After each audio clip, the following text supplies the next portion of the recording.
नित्यानन्देश्वरसमारम्भां नित्यानन्देश्वरिमध्यमाम् अस्मदाचार्यपर्यन्तां वन्दे गुरुपरम्पराम्.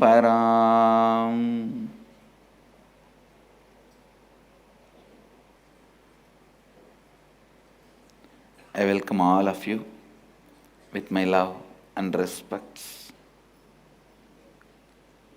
I welcome all the devotees, disciples, Samajis, Satsangis, Sri Mahants, Mahants, Tanidars, Kotaris, sitting with us through Nityananda TV, Sadhana TV, and two-way video conferencing, having Naina Diksha cities sitting with us in two-way video conferencing, having Naina Diksha, Seattle Chidambaram, Los Angeles Arunachalam, Toronto Tirukkailayam, San Jose Madurai, Guadalupe, Suva Fiji, Oklahoma, Kuala Lumpur, Ohio, Chennai,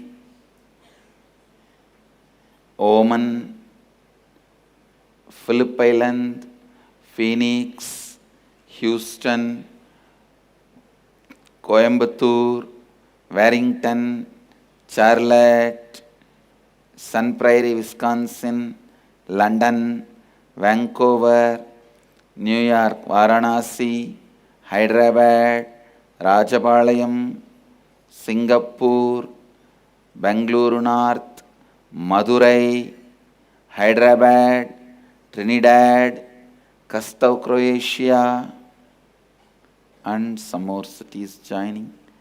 I welcome all of you with my love and respects. I'll continue to expand on 7th verse. Please recite the 7th verse along with me. Yasmin sarvani bhutani atmaiva bhut vijanatah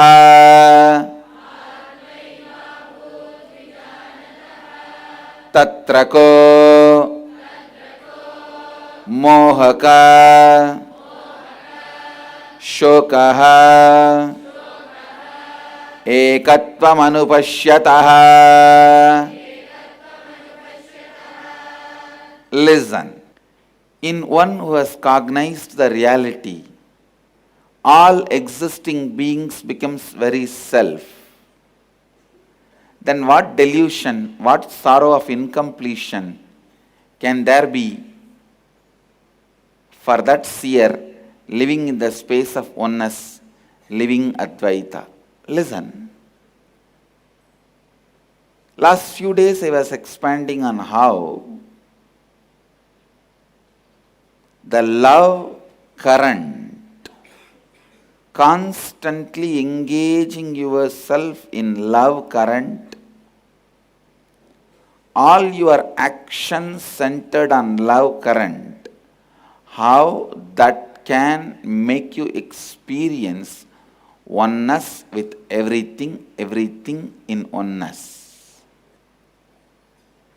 Oneness with everything, everything with oneness.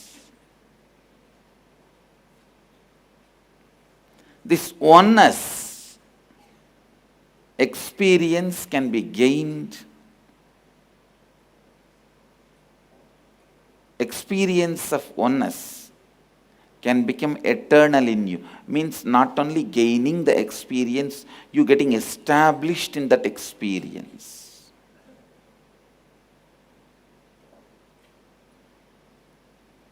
When you just soak constantly in the experience, you radiate extraordinary powers.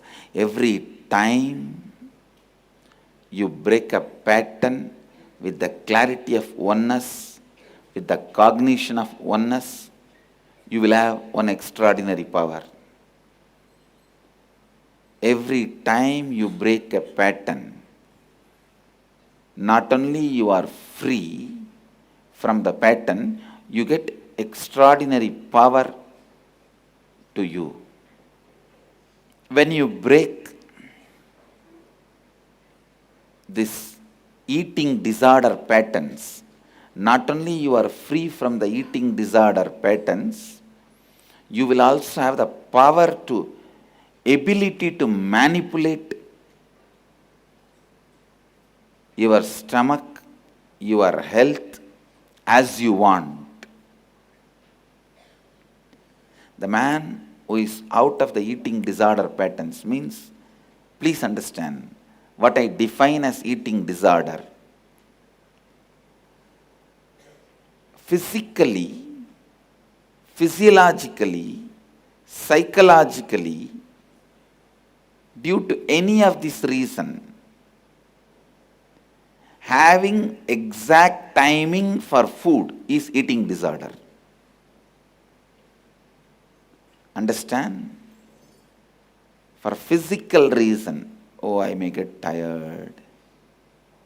I'm getting tired. Physiological reason, oh, I'll have gas. If I don't eat, I'll have acidity or diabetes. Psychological reason, oh, if I don't eat, I'll die. Physical, physiological, psychological. Due to any one of these reasons, having a stern time for eating is eating disorder.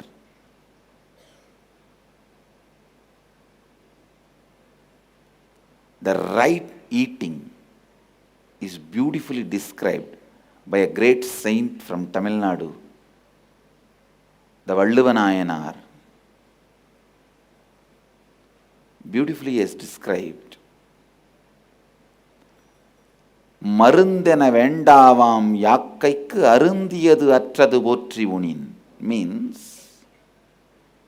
you don't need medicine for your body if you eat the food knowing that earlier what you have eaten has left the body.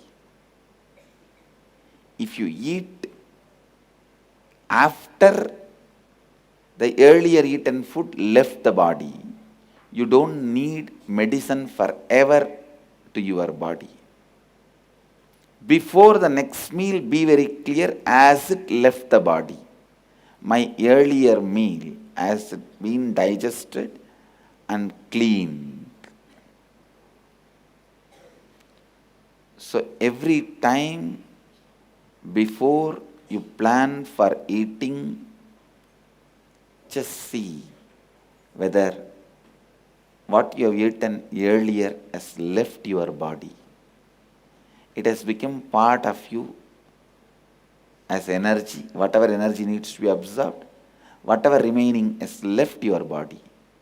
If it is not, use Jalabasti, get it out, then go for the next meal. I think this is one of the important discovery I found from my own experience. This is what I will describe as orderly eating. So for all my disciples who want to eat properly, orderly eating, I will prescribe this as one of the important rule. Whether you are a Balasant, Sant or Kotari, Tanedar, follower, disciple, whoever wants to follow me, please take this up as a rule. After every meal, if you take little Haritaki powder, very little, before the next meal, clean your stomach, clean your bowels. If you are not able to, then have at least enema jalabasti, then go for the next meal. So do not allow two meals to be acquired in your stomach. மருந்தென வேண்டாவாம் யாக்கைக்கு அருந்தியது அற்றது போற்றி உணின். Understand? Every time you break a pattern, you get extraordinary powers. In this case, about this eating disorder pattern, if you break your eating disorder pattern, not only you will be free from that pattern, you will have powers to manipulate your body and mind as you want. If you have done at least one Disamyama, then you will know how you can manipulate your body. You can just play with it. You can play with it. All the stupid theories of acidity, diabetes, tiredness associated to food are true as long as you associate them, not otherwise. I was reading in the Facebook, somebody wrote, one of the biggest prison human beings suffer is what others think about themselves. I tell you, no, there is bigger prison, what you think about you. What you think about you is the bigger prison than what others think about you. What others think about you is able to give you suffering because what you think about you gets altered based on what others think about you. If what you think about you stays stably, so what others think about you will never be a prison for you. Because what you think about you is so lucid and lucid.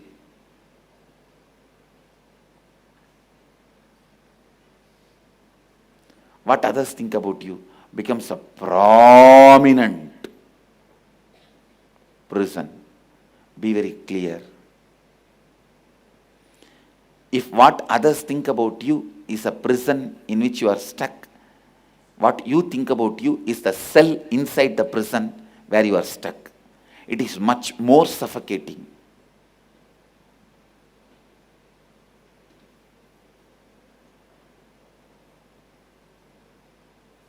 Much more suffocating.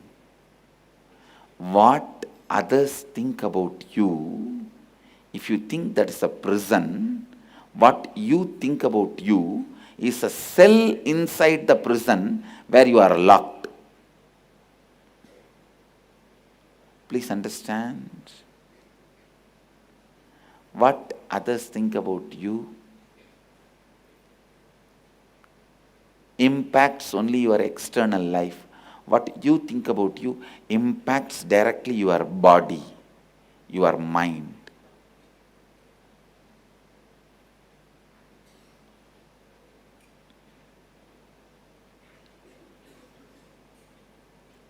Anybody who has done one Disamyama can just play with their so-called diabetes, so-called gastric or acidity, all problem related to hunger. They can cause miracles.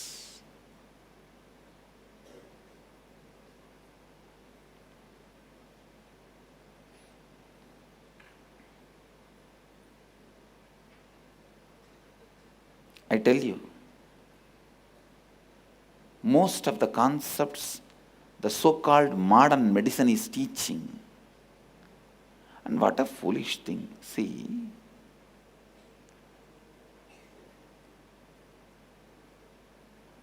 all the ancient systems of living healthy life just by handling your food properly, herbs, leaves, the natural things is called alternative medicine. What a naming, you see. And swallowing these pills and chemicals and putting you in more and more trouble is called mainstream medicine. Most of our concepts about body and health, I should classify them under a title called stupidopathy. No, really, most of our concepts about health, diet, medicine, medical care,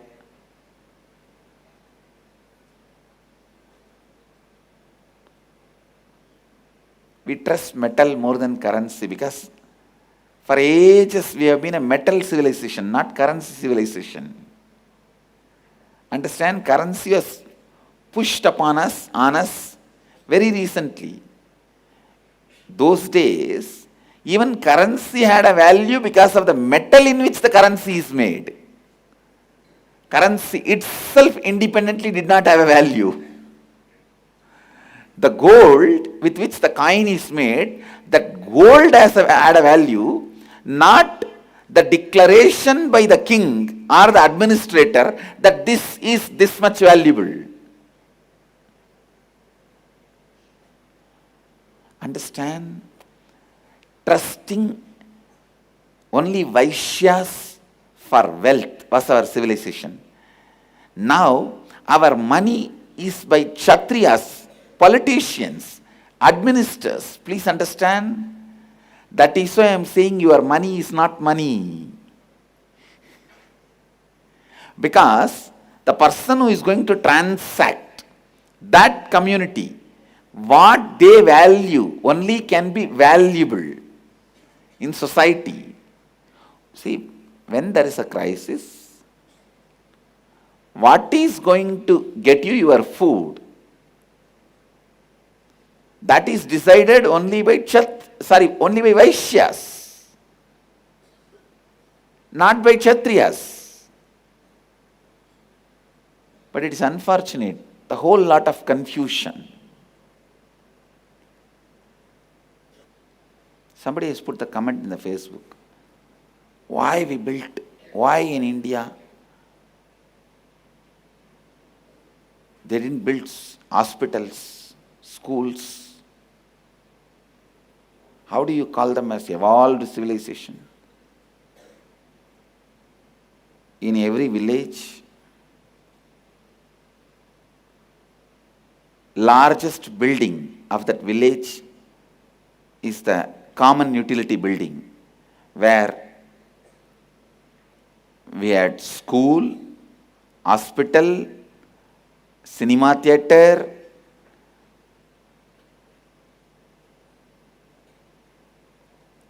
art gallery, life science teaching place, and ultimately teaching enlightenment.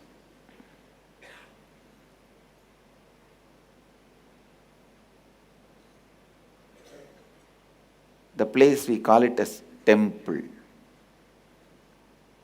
Understand, we call that as a temple. All. It is not just a mall, it is all. Everything about life is done there.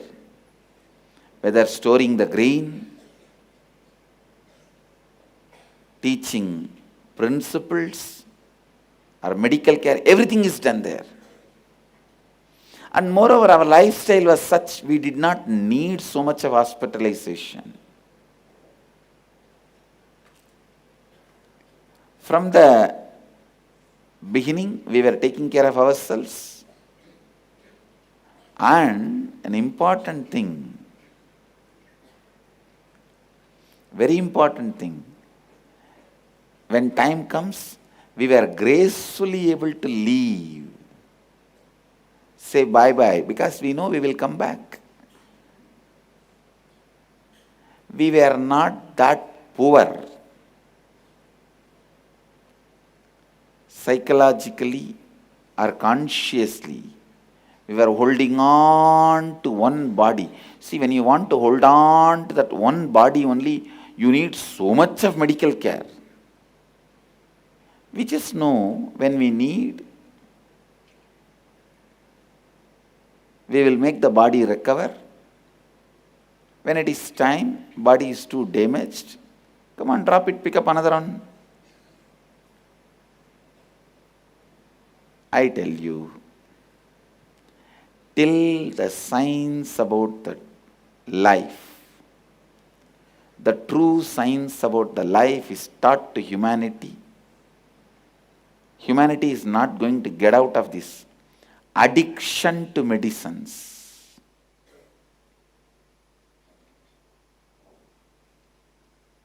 That is why I am insisting. Why do they call it alternative medicine when it is the original medicine that humans have been using for thousands of years? Chemical medications were discovered about 100 years ago, or maybe 200 years. That's all.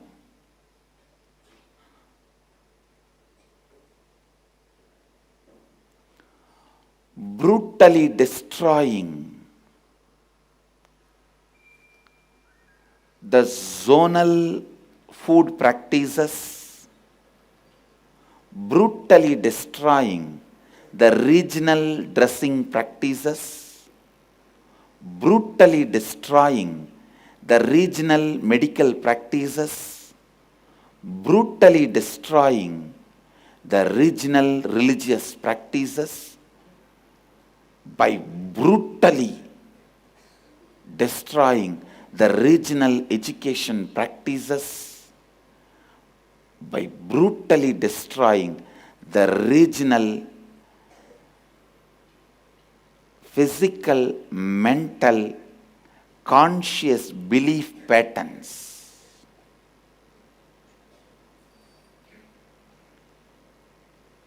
We are the last generation who had traditional, regional belief faith parents. Please understand.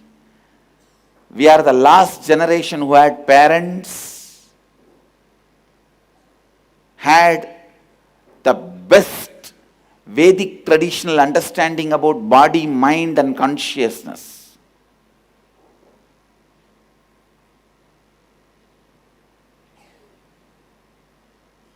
Over. Finished.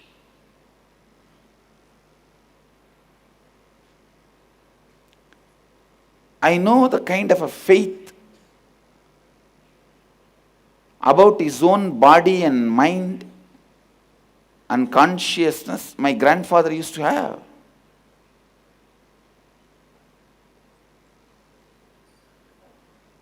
My grandmother's mother, I have seen her. I have seen my grandmother's mother.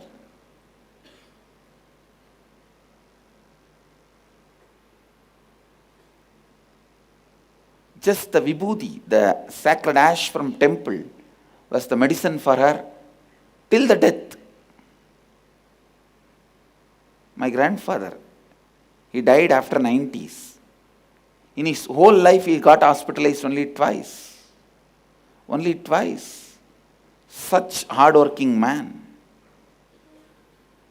The kind of a faith he had about his own body, the kind of a, it is a mechanism, please understand, it's actually a mechanism. What you cognize about your body, your mind, it's a mechanism. Whatever you cognize becomes reality.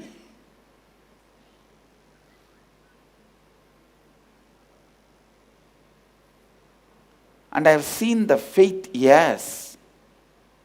had about himself. I am so thankful to him because he took care that the idea of sickness never settles inside my system. By seeing him and living around him,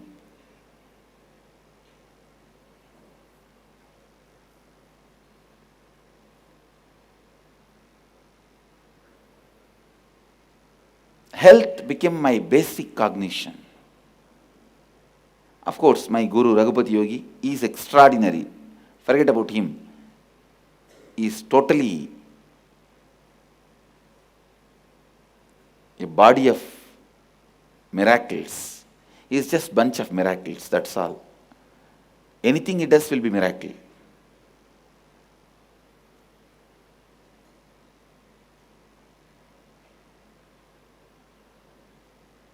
He will just sip the cold water through the nose and spit that water through mouth, and it will be boiling water. I have seen the kind of a play he will do. And he will sip the hot coffee through the mouth and just start releasing that through the nose. By the time it reaches the ground, it will become ice bar. Please understand, ice cube. Means he can play anything with his body. He can make his body as the hot boiler or the freezer.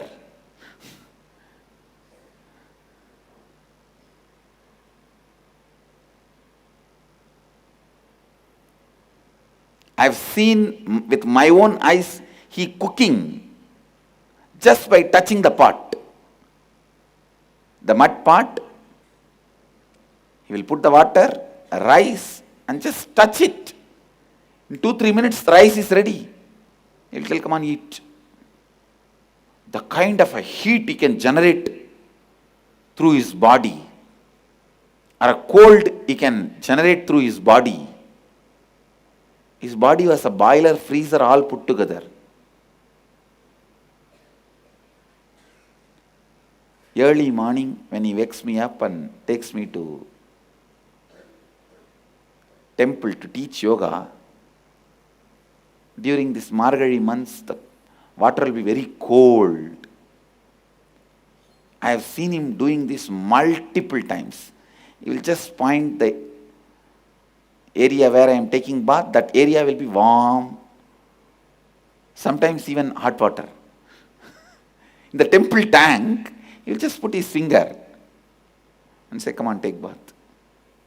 It will be warm water or hot water. Never I felt the cold.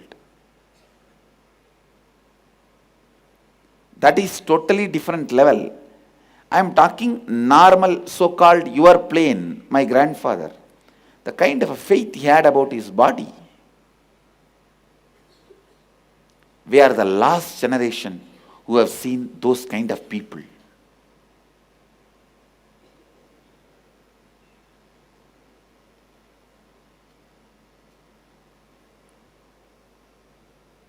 See, our ancient body, mind, conscious mechanism, ideas, concepts were told to us by our old mother, old grandmother, grandfather, in a very colloquial way, in casual evenings or night stories.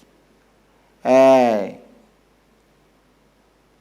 if you are feeling feverish, apply Vibhuti from Shiva temple, it will become all right, don't worry.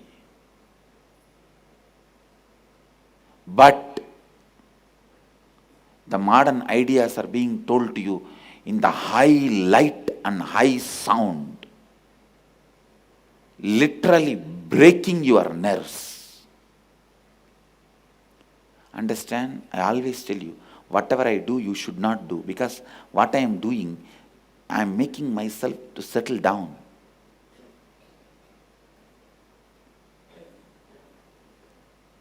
Whenever I find I am not able to sit and do the administration work, I will switch on the TV. I will never watch that stupid box. That one thing God saved me. I never have interest on it. But that light and sound keeps me settled on the ground. But you are already in the, where more you will go down.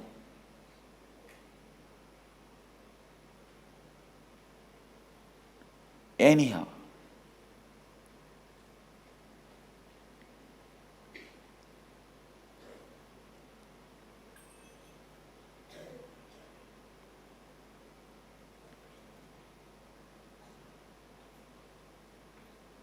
This time when I went to Tiruvannamalai, I spent a lot of time with all the sannyasis who were with me and explaining the stories of each and every stone and pillar.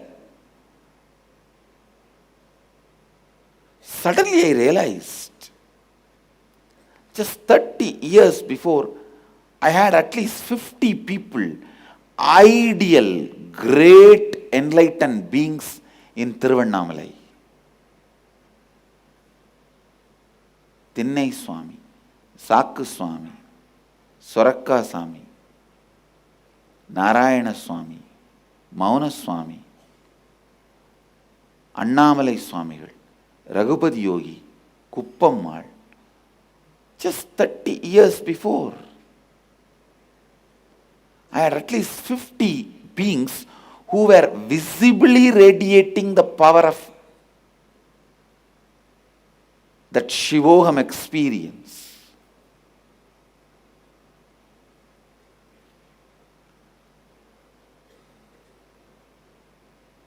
See, in my case, if you come to a program and see your Kundalini gets awakened, see hundreds of people's Kundalini getting awakened, healing happens, then you feel, oh, I think this guy has power, I think he has enlightenment. You come to a conclusion only indirect way. But I have seen the masters was so visibly, directly, shamelessly declaring the power of Mahadeva. That's the right word I'll use. Shamelessly declaring the power of Mahadeva. I have seen on Swami Swaraka. He was called Swaraka Swami locally. Swaraka means bottle gourd. Why? Because in front of him one half bottle gourd, that shell will be there, in which people will put food. Whenever he feels like, he will eat, and otherwise he won't. And next person who wants to offer food to him, he will empty that bottle gourd and clean it and put the fresh food and keep it and go. He had some 25-30 dogs, his friends. Throughout his life, he lived in 3 feet by 3 feet small structure. Please understand, I have never seen him moving. I even doubt his bones all got frozen. I know he is alive because he used to talk to people sometime. And he will smile sometime. His hands will move. Because of that, I know he is alive. No 1, 2, 3. No 1, 2, 3.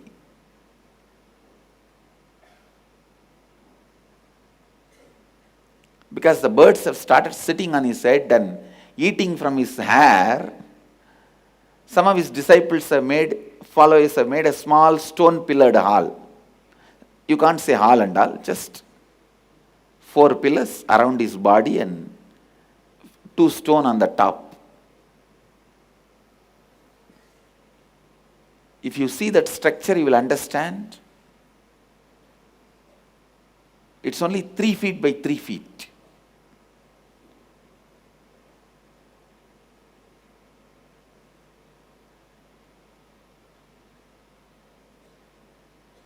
His whole life he sat. Sometimes his sitting posture will be different. That is why we can even presume that he is still alive. Never seen him doing 1, 2, 3 or taking bath, moving out.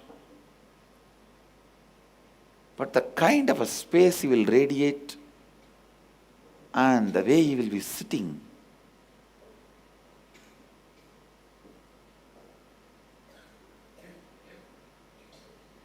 It was so visibly declaring the powers of yogic tradition.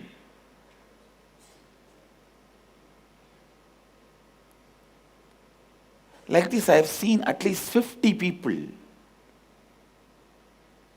through extraordinary lifestyle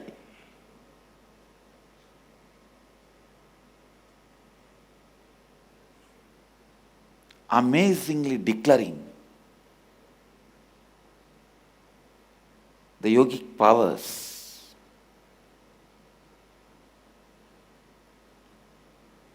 living the powers of Mahadeva, radiating the powers of Mahadeva. I feel, I don't want to say anything about Arunachala because Mahadeva never tolerates. When Madurai was burnt, he kept quiet. Even Meenakshi did not bother. But when one saint was even about to curse Tiruvannamalai, Mahadeva just came and held the neck. Hey, my city, you can't do anything. You should not do anything. So I don't want to tell anything about Tiruvannamalai. I feel this generation looks so poor without that 50 of them. Without that 50 of them, this generation looks so poor.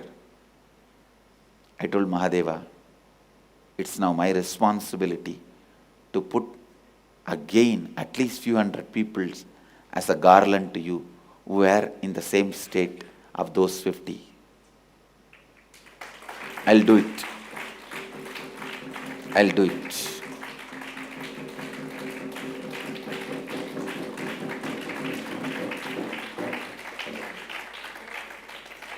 Just like how we get wooden pillars from the old houses and refurbish and give it back to society,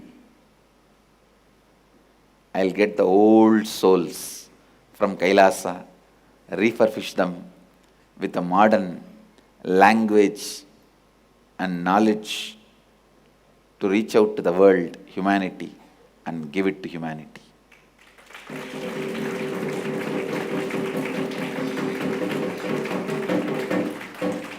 No, I really felt without that 50 people, humanity is so poor. It doesn't know the possibilities. It doesn't have any more living examples.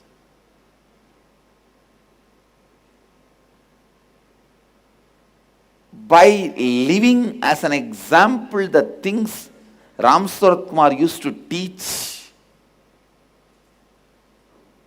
the Swaraka Swami, Mauna Swami, Annamala Swami, Thinnai Swami, Sadhu Om, Kuppammal, Isaki Swami, Raghupati Yogi, all of them just 30 years before. I am not even talking about Ramana Maharishi's generation.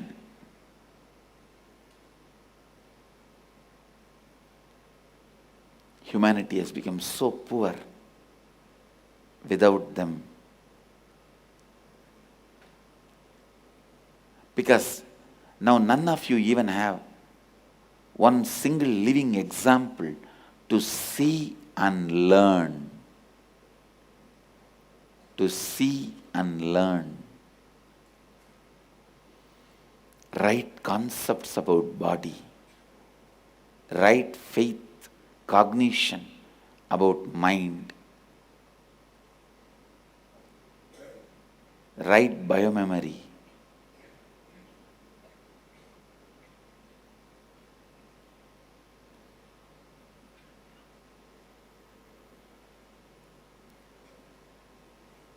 The right concepts about body, mind, consciousness.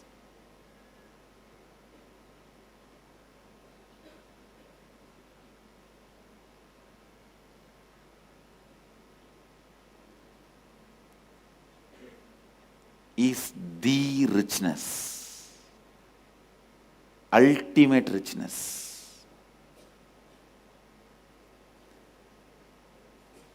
Right ideas you carry about you gives you the experience of oneness.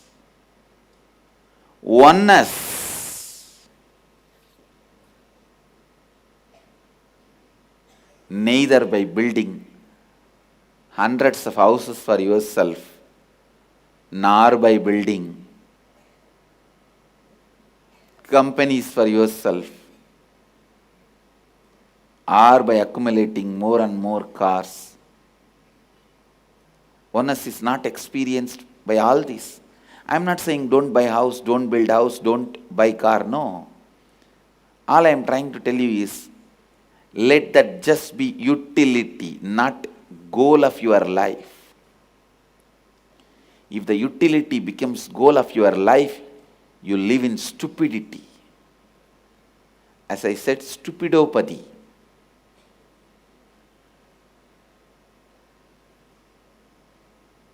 Where elongating your life becomes goal.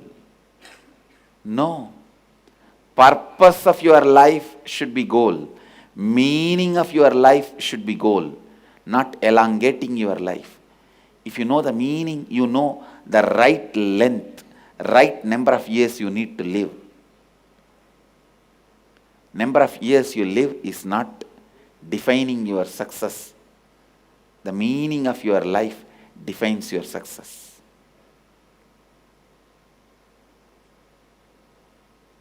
With this, I'll move to the next segment of the morning satsang. I'll continue to expand on the truth of oneness in the further satsangs. Today's subject for Vakyartha Sadas, the right concepts about body, mind, consciousness, which leads you to experience oneness. How the concepts others carry about you impacts the concept you carry about you. How the concepts you carry about you is important to experience oneness. Tomorrow's subject for Vakyartha Sadas is stupidopathy. How we eat stupid ideas and vomit disease.